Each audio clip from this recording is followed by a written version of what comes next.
Kenapa? Modal kita dalam hidup tuh doa banget tuh. Saya ngerasa banget banyak keajaiban dalam hidup gara-gara berdoa. Bukan berarti saya udah soleh ya, bukan. Allah yang maha baik. Minta, ya Allah saya lagi butuh ini. Jadi duit kita teman-teman ada di sisi Allah. Jadi gak usah khawatir, tinggal minta. Teman-teman khawatir gak nyimpan duit di bank? Gak khawatir kan? Uang ada di bank 1M. Tenang kan? Kenapa kok tenang nitip uang 1M kepada manusia, tapi gak tenang menitipkan harta itu kepada Allah? Ini gak fair nih imannya nih. Kalau Allah lebih dahsyat daripada kartu dan buku rekening apa? Allah tidak pernah ingkar janji. La yukhliful mi'ad. Allah lah yang memberi kalian rezeki. Allah lah yang menjamin untuk kalian hidup. Sehingga buat saya pribadi, saya tuh orang kaya. Uangnya di mana Ustaz? Di Allah. Saya tuh orang kaya, punya banyak aset. Mana asetnya? Allah yang tahu. Saya nggak tahu, tapi Allah tahu. Kan gitu kan? Sederhana sebetulnya. Gampang banget. Duit ada di Allah. Sama kayak orang bilang, saya banyak duit, alhamdulillah sekarang ada beberapa ratus juta. Di mana? Di bank. Aman? Enggak. Walaupun kita merasa nyaman, tapi enggak aman. Kalau di Allah, kita enggak merasa nyaman, padahal itu yang paling aman. Tapi kan enggak ada wujudnya Ustaz. Emang di bank ada wujudnya? Tapi kan enggak ada bukti apa-apa segala macam. Apakah Allah pernah ingkar janji? Enggak pernah. Tapi nariknya gimana Ustaz? Kalau ke bank kita tinggal datang ke tellernya, kita minta. Kalau ke Allah lebih gampang, gak perlu macet-macetan ke teller, gak perlu ngambil nomor antri, tinggal gini doang. Lebih mudah. Gak ada tapi untuk Allah. Tapi itu hanya berlaku buat kita. Sebaik apapun kita ada tapinya. Tapi kan dia juga manusia. Minimal. Kalau enggak, tapi kan dia gak jujur. Tapi kan dia jahat. Tapi kan dia curang. Kalau dia orang baik, tapi kan dia manusia. Tetap ada kurangnya kan? Kalau Allah gak ada tapinya. Allah gak akan memberikan harta karena kekurangan. Allah maha kaya. Allah terlalu sibuk. Allah maha kuasa. Allah gak dengar. Allah maha mendengar.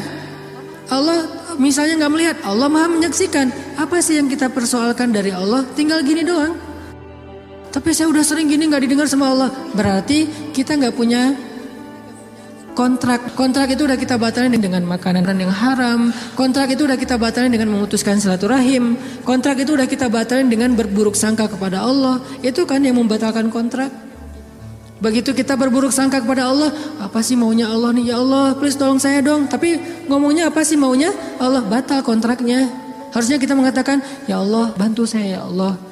Saya yakin tidak ada sesuatu yang sia-sia dari takdirmu. Kita berbaik sangka kepada Allah, maka Allah pasti akan menunaikan janji.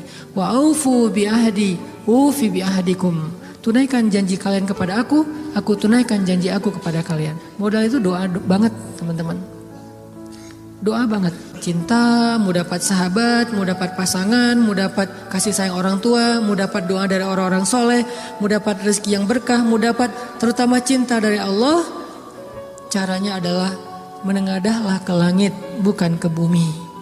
Sujudlah di bumi, lalu memintalah ke langit. Maka Allah Subhanahu Wa Taala akan melimpahi kita dengan rasa. Tinggal kita yakin aja sama Allah. Masalah yakin inilah yang membuat kita kadang-kadang jadi harus menunggu. Menunggu keajaiban dari Allah tergantung tingkat keraguan. Makin besar ragu kita, makin lama kita menunggu datangnya pertolongan Allah. Makin kuat keyakinan kita, makin cepat datangnya pertolongan Allah. Orangnya soleh banget, imannya pasti kuat tuh. Tapi dia belum ditolong aja sama Allah. Nah, berarti kita belum paham cara Allah menolong kita. Allah nolong kita itu dengan dua cara teman-teman. Pertama, pertolongan UGD. Apa yang dilakukan Allah? Allah akan menolong hati kita terlebih dahulu. Bukan masalah kita diangkat, hatinya yang dikuatkan. Itu pertolongan Allah. Tapi diuji oleh Allah dengan sakit, dengan kemiskinan. Kok Allah gak mendengar doa dia? Enggak, Allah mendengar doa dia. Terus apa bukti pertolongan Allah? Allah gak langsung ngasih dia duit, sembuh dan segala macam. Bukan, Allah kuatkan hatinya. Sehingga kita gak habis pikir, kok dia bisa bertahan ya dengan kondisi kayak gitu? Kok dia tetap bisa bahagia ya dengan keluarganya dalam kondisi kayak gitu? Ibu di rumah Teduh Sahabat Iin itu, ibu ini pasien kanker apa gitu, beliau udah parah banget dan dirawat sendiri di rumah sakit, nggak ada yang jagain. Kenapa? Karena suaminya lumpuh. Kebayang nggak tuh ujian rumah tangga? Anaknya masih kecil-kecil, salah satu anaknya tuh SMA ngurus ayahnya. Sementara suaminya lumpuh udah nggak bisa ngapa-ngapain. Maaf, buang air kecil air besar di tempat tidur, semuanya di tempat tidur, nggak berdaya. Istrinya kanker stadium lanjut, dirawat di rumah sakit Hasan Sadikin tapi nggak dapat kamar sehingga harus bolak-balik. Kalau bolak-balik ke rumah jauh, akhirnya tinggal di rumah teduh. Cuman yang pertanyaan istri saya agak heran, udah berapa lama suaminya lumpuh? Udah 3 tahun. Istri saya ngelihat anaknya baru 1 tahun. Loh, anaknya baru 1 tahun ya? Iya. Suaminya udah lumpuh 3 tahun. Terus gimana caranya? Maksudnya masih bisa dikasih keturunan? Yang penting jangan dibayangin aja. Gak boleh ngebayangin. Kita hanya ngebahas hikmah. Kok bisa ya? Masya Allah luar biasa ya. Allah masih tetap ngasih kebahagiaan kepada mereka. Anak bayi sebagai hiburan buat mereka. Kalau suaminya lagi kangen anaknya dibawa ke rumah. Kalau istrinya lagi kangen dibawa ke rumah sakit. Ganti-gantian penyejuk hati mereka. Allah pengen menguatkan hati mereka dengan sakitnya lewat seorang bayi. Itu cara Allah menolong kita teman-teman. Sebelum diangkat masalah kita. Sehingga jangan salah paham. Kalau ada orang soleh miskin. Kalau ada orang soleh sakit.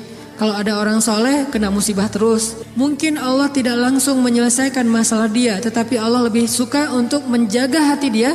Karena dengan cara kayak gitu Allah akan terus dekat dengan dia. Kadang kalau kita diselesaikan masalahnya oleh Allah, tiba-tiba jadi jauh kan? Ya Allah tolong saya tahajud 1 juz 1 malam. Luar biasa tuh kalau lagi ada masalah. 1 masalah selesai, gak usah tahajud. Sholat aja dijamak lagi tuh tadi. Maghrib dijamak dengan isya, zuhur dijamak dengan asar, subuh dijamak dengan duha. Jadi sehari menjamak 3 kali sholat. Kenapa? Udah gak ngerasa butuh sama Allah. Allah tahu itu. Makanya nih kayaknya hambaku nih kalau aku tolong nanti jauh lagi. Sementara aku kangen. Kan tetap happy, tetap bahagia. Yang gak bahagia itu orang yang lihat. Yang justru gak tega itu yang ngelihat, yang ngerasain. Biasa-biasa aja. Saya kadang-kadang gak habis pikir dengan beberapa orang teman saya soleh banget. Hidupnya tuh susah banget. Kerjaannya gak jelas, penghasilannya gak seberapa, anaknya banyak. Dan sering nunggak gitu di sekolah teh. Tapi saya lihat keluarganya, anak-anaknya senyum-senyum semuanya, pada hafal Al-Quran, suami istri akur segala macam.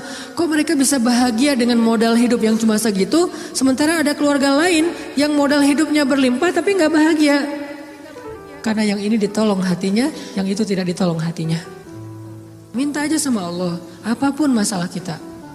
Apalagi cuma masalah perasaan hati. Allah bolak-balikan hati sesuka Allah. Gampang banget buat Allah. Sama kayak kita menjalani hidup, ada masalah dikit tinggal gini kan. Sama kayak kita ada asuransi, ada masalah dikit tinggal klaim. Cuman ngeklaim asuransi kan lama nih. Kita harus bayar 200.000 dulu, kita harus ada prosesnya dulu. Kalau ke Allah, kenapa kita ngeluh? Kok lama banget ya Allah, kok lama banget? Enggak, kalau kita yakin akad kita dengan Allah di sini. Makin kuat di sini, makin cepat Allah menolong kita. Dan itu ajaib banget.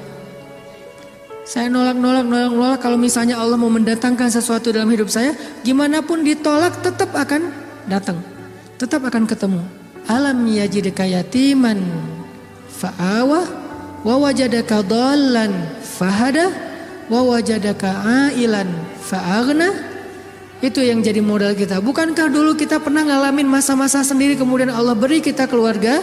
Masa-masa ketika kita bingung Allah beri kita petunjuk. Fa'ammal yatima fala taqhar wa ammas sa'ila fala tanhar wa amma bi ni'mati rabbika fahaddis.